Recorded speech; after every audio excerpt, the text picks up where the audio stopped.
Space Talks with Z is hosted by America's Future Series great friend and advisor, Zahir Ali. Space Talks with Z provides a forum for thought leaders to share insights and recommendations on how America and its allies can stay at the forefront of exploration, commercialization, and defense of space. Please visit our website to register to see all of Z's content and our many other programs for free at www.americas-fs.org. Welcome, folks, to another edition of America's Future Series, Space Talks with Z. I want to thank you for joining us today. With me, I've got two amazing experts in cybersecurity and specifically in cybersecurity for space, which is going to be our primary topic. But before we jump in, just want to thank America's Future Series, Comtech, our sponsor, as well as Zero North and Ken Losinger, who's also a sponsor. With us today, I've got Major General retired Kim Crider, who has had an extremely extensive career managing, developing innovation and technology, primarily with the Department of Defense, as more recently as Chief Data Officer, and then a final tour with the United States Space Force after its creation. She was there for the creation of it, helped make all of that happen as the Chief Technical Innovation Officer. Since then, she's moved on to the Cohen Group, advisory and board level positions, as well as joining Deloitte's data practice. Thank you so much for being here, Kim. Truly appreciate you. Alongside, we've got Erin Miller, who is the Executive Director of the Space ISAC, which is housed in the National Cybersecurity Center. She also has an extensive career in technology, primarily looking at innovation, tech transfer, the interplay between technology and defense and national security. Truly appreciate you being here as well, and the work that you're doing to help make sure that this amazing space age that we live in is a secure one. So thank you both very much for being here. Thank you. Thank you. So I'd like to jump in right away. The audience knows me. I'm Zahir Z. I'm COO of Positon. I also work with New Space Finance, and I'm a professor of space business leadership and policy at the Thunderbird School of Global Management. And so, our discussion is going to have a flavor of national security, of defense, cyber, but also a little bit of the reality that space is inherently global, it's inherently international, and space is hard, as we all say to non-space people so often, which means it's safer, as the video game said, don't go alone, it's safer to go with friends.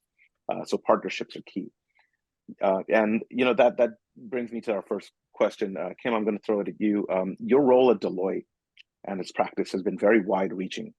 Could you elaborate on your work with the firm and the firm's work in the areas of data and cybersecurity, particularly as they relate to the recent announcement of the space practice from Deloitte, perhaps? Yes, sure. Thank you so much, Z. It's really a pleasure to be here with my good friend, Erin Miller, and you. So, what I do at Deloitte, I lead the effort for AI innovation. I'm the executive chair of artificial intelligence innovation for national security and defense. And so I have a very broad focus with respect to how do we bring artificial intelligence and the underlying data, infrastructure, talent, and security that goes along with that, so we can ensure we can trust our data and trust our algorithms and AI models. How do we bring that into the government space? How do we focus on national security and defense needs? How do we help our national security and defense apparatus leverage AI at scale so that they can use these technologies to more effectively discern threats and be able to be proactive in addressing those threats and making effective decisions to manage risk and mitigate those risks in each of our areas of operation. Now, of course, space is a critical domain of operations, and as you mentioned, space is hard and space is vulnerable. Space is vulnerable to cyber attacks, just as every other domain. I know we're going to talk a lot more about that here today. And artificial intelligence for space is certainly an area that we're continuing to focus on. And artificial intelligence in terms of how can we use AI to help us identify anomalies in the domain. How do we leverage AI to help us understand from a space domain awareness perspective where all the objects are in space and what they're doing. And if we see any sort of anomalies in terms of what we would expect to see in space, AI can help us understand what it is that we might be looking at, where there might have been some changes with respect to areas that we were watching in space and trying to understand. There's lots of debris in space, so we want to understand what's debris and what's not. Objects get really close to each other, and we want to understand if we're looking at two objects or one, or what exactly is going on there. So AI can help us discern a better understanding of the domain itself. AI can also help us, again, from a cybersecurity perspective, understand where we might see anomalies in our cybersecurity environment, in our networks, and in the cybersecurity environment of our systems. So if we see systems acting erratically, or we might be picking up on some malware or some strange behavior, AI can certainly provide some ability to alert operators to scenarios where they can take some proactive action. And so those are areas that we're continuing to try to find ways to apply AI to assist our clients and our partners in national security areas. Deloitte has been a leader in cybersecurity for many years as part of the both the government public services practice as well as in the commercial practice. And so cybersecurity has been a big part of what we do. And then space has also been an area that Deloitte has been very active in. Many people don't know, Deloitte's been active in working in support of the space efforts for the government and commercially for some 15 years now.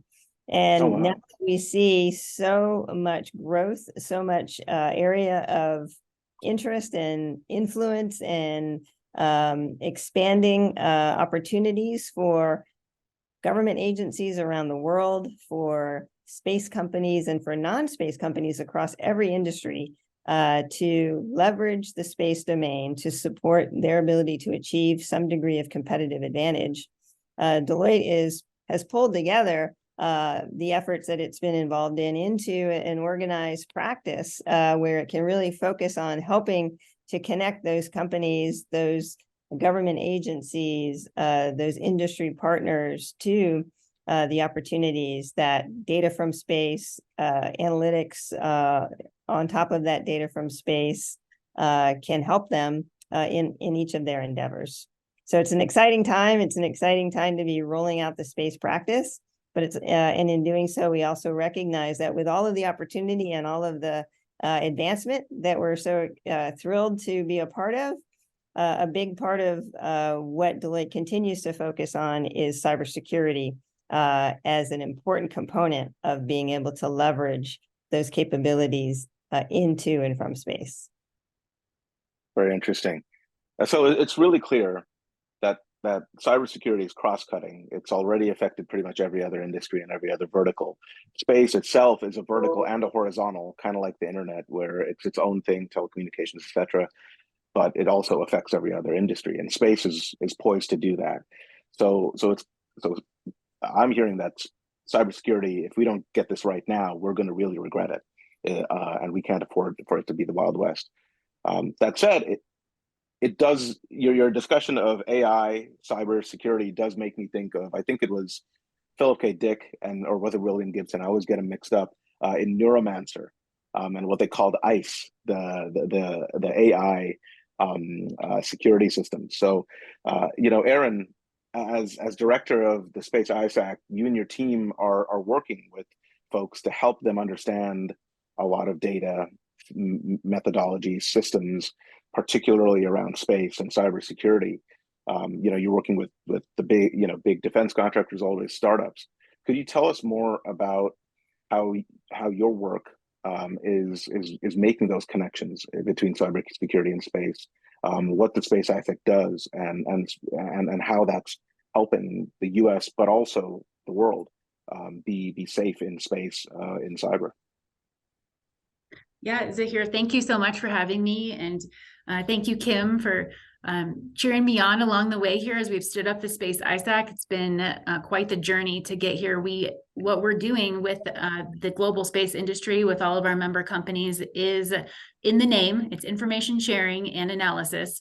But the background behind that is the President of the United States issued PPD 21, Presidential Policy Directive 21, and said cybersecurity is really important for all of these critical infrastructure sectors. We have 16 of them that are designated, and we really need to start protecting them.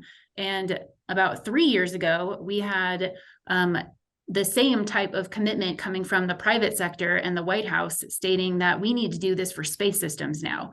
And the interesting part about space systems is they span all critical infrastructure sectors because we're using them to perform services that as the end user, then you don't even know that you're attached to a satellite. So financial services, the electric grid, anything connected to position, navigation, and timing, and GPS. And we saw with the Russian invasion of Ukraine, a lot of Earth imaging coming from satellites. And so our national security becomes dependent upon these things. So it's all of our critical infrastructures. So the importance of this, the gravity, literally what your background reminds me of is that, the gravity of the situation or their lack of is really important for us to recognize when it comes to space systems, because companies are able to affect so many different things depending on whether or not they protect the critical infrastructure of the space systems. And so what we're doing in Space ISAC is we're creating a forum for them to share information about threats and vulnerabilities. And we have a number of collaborative groups that we stood up. They focus on artificial intelligence, blockchain, zero trust. We're also looking at supply chain risk management. And some of these groups convene just as the private sector with our global membership, and sometimes they include government partners, and that can include international government partners as well. The really cool part is it also includes small businesses. So like a really small startup company can get involved in this discussion as well. And sometimes, they're left out. They're part of the supply chain, or they're just new to the market, and they wouldn't be invited to maybe a classified session where they're talking about threats and vulnerabilities because they're not on a contract where they would have clearances. But they're in these conversations in Space ISAC where we can talk about it. We also just stood up our watch center. So this is the pivotal milestone we've all been waiting for, is that we have an operational watch center, which enables the global space community to collaborate as well. And I can get more into that later. No, that's amazing. And I think we're actually going to we're going to connect for a deep dive into that a little later. We'll be releasing that. But you made some really important points that I just want to really highlight for our audience.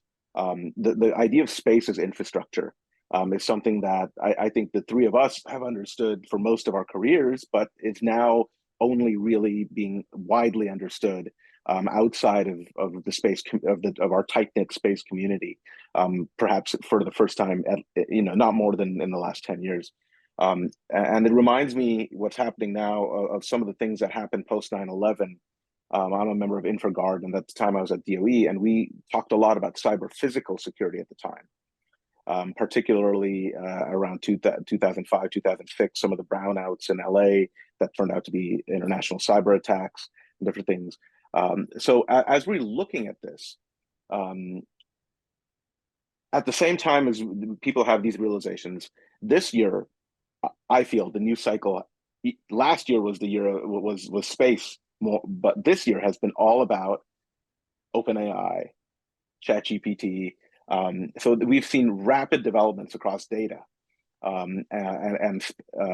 but not just from on Earth, but also in space. And so AI. We've also seen a massive expansion in satellite systems. People don't understand the rate at which SpaceX is putting stuff in orbit, and others are putting stuff in orbit. It hit that exponential curve. Cybersecurity is part of all these developments. So what is a framework our audience could use to think about how cybersecurity cuts across what is happening? Kim, perhaps you could lead us off. Sure. Well, I think I'll pick up on what you said there, Z. When we're talking about space, fundamentally, we're talking about data and systems that sense information, sense what's going on, and therefore are capturing data, creating data, having to move data across an infrastructure, and ultimately process some amount of that data in space. We see more of that happening as more capabilities go into space, but fundamentally getting a lot of data down to the ground to be able to be used, whether it's satellite communications, data in the form of satellite communication data, or data in the form of imagery, or data in the form of domain awareness, as I mentioned earlier. So our activities in the space domain are fundamentally, at their core, data, analytic, and communication activities in terms of information transport. All of that, as we know, is vulnerable to cybersecurity attack. It's a cyberspace environment that we are operating in space. And we've seen vulnerabilities already play out.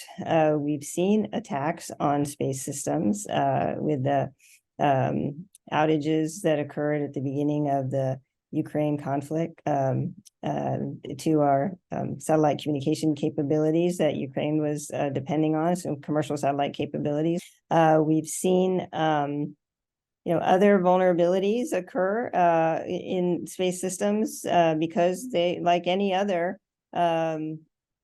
data software system, it's vulnerable to cybersecurity challenges. And so it only makes sense that we would be thinking about the application of cybersecurity techniques and protections and defenses and cyber operations in support of space, and certainly information sharing about where those vulnerabilities are occurring and what some of the anomalous behavior is that different participants in the space domain might be observing, so that we can all learn from each other. We're all stronger together in this domain.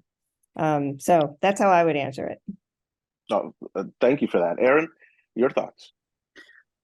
Yeah, I want to start with something that our information sharing working group put together to answer this question, because a couple of years ago, then there were a lot of questions, and this probably was about or near the time that there were more publicly available information sets about attacks on space systems.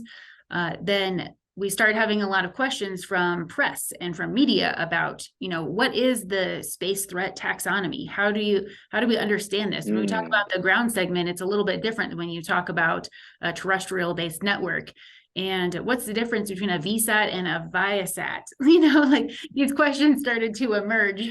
And so we said, we need to do some real documentation here on how to think of space threats and the taxonomy.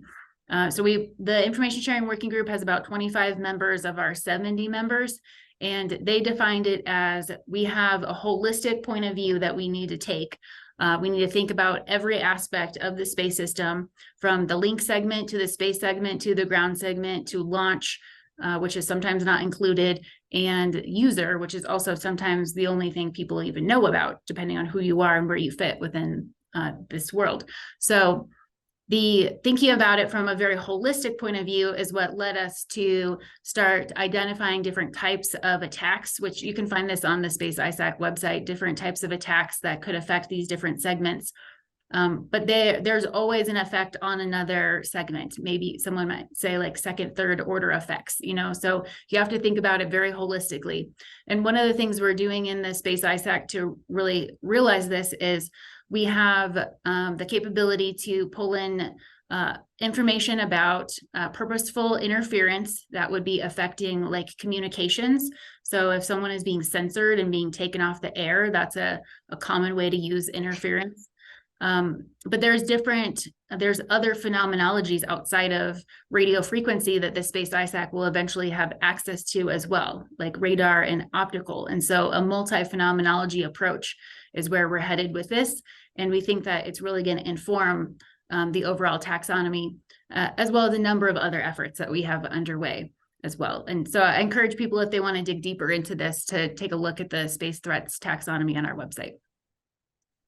And so you've mentioned the partners and the members. Clearly, the public-private partnership structure has been very important in what we've been able to develop to address cyber threats. Now, the ISAC is very much at the center of that, and particularly working with the Space Force. Could you talk more about that partnership and others, and how they're enabling success across the board? Yeah, Space ISAC is a public-private partnership. A little bit about my background: I've been working in public-private partnerships for a while now. It's become sort of a passion. It's really great to see different groups of people coming together that maybe need a solid vehicle to make sure that they have the authorities in place to really collaborate.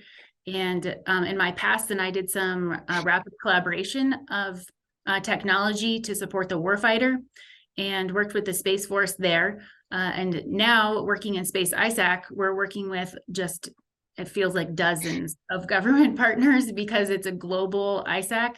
So we've got, our US military partners. We also have international military. We have the US has NASA. We have the international version of that for like working with ESA and JAXA and DLR. So the Europeans, the Japanese, and the Germans. And so when it all comes together, then it's this fantastic community, and people wonder, how does that actually work? How do you do information sharing with that many people? And so what we're working on right now is probably going to be one of the greatest examples of Space ISAC working with the government is a partnership with Space Force, where we'll see that mature and materialize into an environment where they're able to access and share information with industry that they might not be able to share with industry in other forums, because every single member that has joined the Space ISAC that's from industry has signed the same agreement, the same terms for sharing. So that means that they've all essentially entered into an NDA with one another, which really gives anyone from the government who wants to share information into the Space ISAC a great vehicle to use. And that's the power of an ISAC right there. Anyone who has a government background or an industry background dealing with proprietary information and information sharing should hear that as, a really powerful dynamic environment that is really useful when you need to share real-time threat and vulnerability information and respond quickly, and allow all parties to collaborate in their incident response. Amazing work. You mentioned the international partnerships as well, and I just want to touch on that and ask Kim about that. In your role, both as a very senior member of the armed services, you've seen a lot of international partnerships, strength through allies. Certainly, Deloitte is an international firm. I think the last trip I walked by the building with their marquee in Amsterdam. So they're everywhere. So perhaps you could elaborate on the criticality of the international agreements and partnerships for cybersecurity. Okay, I think you're. Yeah, well, first I'll start with the importance of international partnership as it relates to space. As we know, we've seen this play out for some years now. Some 70 plus nations around the world are establishing some degree of space capability, whether it's in their commercial entities, their commercial agent efforts to develop satellite systems and launch them and have launch services, or government agencies. More and more countries around the world are becoming very active in the space domain and recognizing the criticality of the space domain. So the United States Space Force, from the start of its formation, certainly recognized that. We'd been working with international partners long before we were a U.S. Space Force, but with the Space Force stand-up, recognizing the criticality of those partnerships and the ability to collaborate on the importance of protecting and defending the space domain and assuring access to the domain and the safety and security of the domain is paramount from an international perspective. It is, in fact, the global domain. And we all rely upon it, everyone around the world. All of the services many of the services that we enjoy here on the ground are driven by capabilities that come from space. So it's recognized and it's critical. And in that regard, given its criticality, there's the absolute recognition of the need to cybersecure it. As we protect and defend those capabilities, cybersecurity is a key component to that protection and defense. So an international collaboration on cybersecurity for space is key. And we see so many countries around the world wanting to engage, wanting to collaborate, partnering very closely with the US at many different levels to find more ways to share information about again, what they're seeing in space, what kind of vulnerabilities they might be experiencing, and how we can work together. And I know Erin has been leading a lot of efforts there at the Space ISAC to engage with international partners in that regard. Well, that's amazing. I mean, there are themes that are emerging through our discussion here in this last section. Clearly, the partnerships, the centrality of space to all nations. Ambitions for a better future. Now, we're closing in on our time here, so I want to ask an open-ended question, really to both of you, and this can sound very challenging. It's a huge parameter space to think about. So. Couple things. What are the next steps that you envision? We've got some amazing meetings that are coming up in the space community. We're speaking here before the Space Symposium in Colorado. My guess is one or both of you are going to be there. We've got the IAC coming up later in the year in Baku. We've got National Space Society meetings. We've got meetings around the world happening, led by other organizations. What do you think are the next steps that the community needs to take, both as the space community, but also as the space community reaching out to the wider world outside of what we've thought of as a space community, to other sectors, commercial, government, and what specific recommendations might you have, particularly for the commercial sector, which has often has to play this game of cost versus security. Love to hear your thoughts on the next steps and recommendations you give. Perhaps. Yeah, sure. I can go. Yeah. Let's see. Okay. So many things come to mind. I don't even know where to start. So I'm really thrilled that the National Cyber Director had called a meeting, which was publicly known. They made a public notice that industry and many government agency heads came together to have discussion about space system cybersecurity and the follow-on efforts to Space Policy Directive 5. So the Space ISAC members are actively working on that. And there's so many things that will come out of that, like documentation of really the best practices and standards and controls associated with protecting our space systems. The IA pre-program, which is run by the Space Force, is making significant progress. And we have a lot of great work that's being done by NIST and MITRE in their Center for Excellence, where they focus on standards.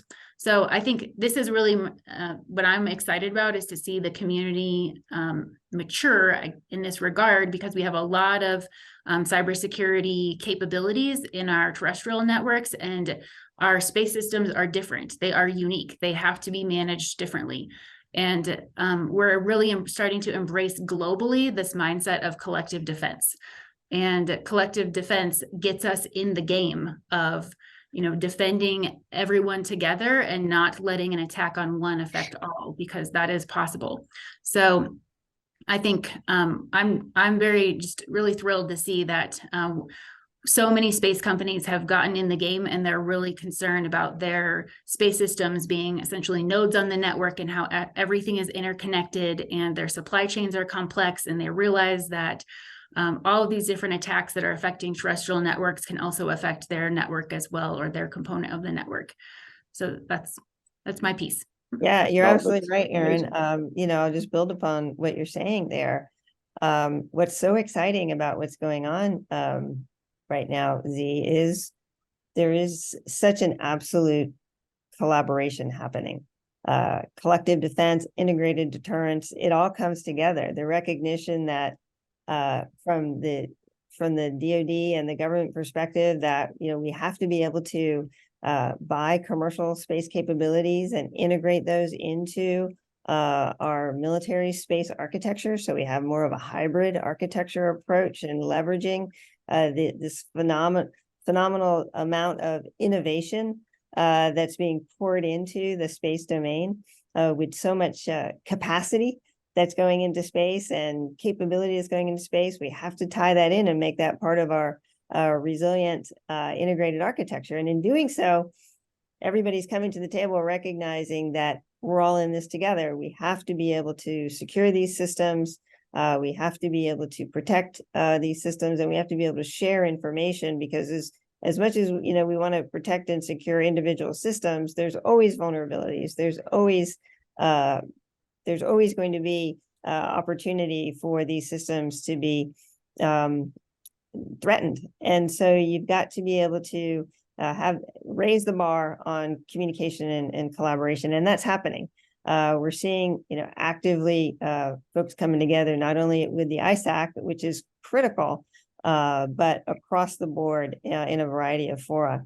So that's what's exciting. I would say for industry, a recommendation that I would have is, come into these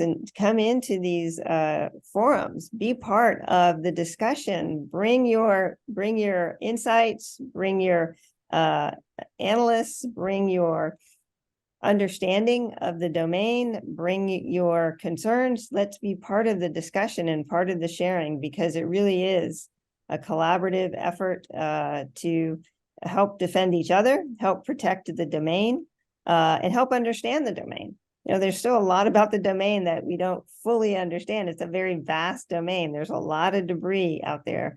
There's challenges in the domain that we have to work on together, not just cybersecurity.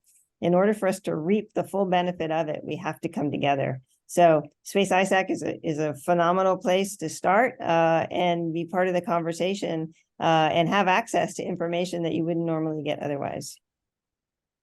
Thank you. Thank you both. We've had a lot of themes emerge through this discussion. I love that we ended on this theme of interdependence, integration, and collaboration for the benefit of all. So, friends, we're going to close here. I want to thank Erin Miller, Executive Director of Space ISAC, Kim Crider, Major General retired now, part of Deloitte's data and AI practice. Thank you both for joining us.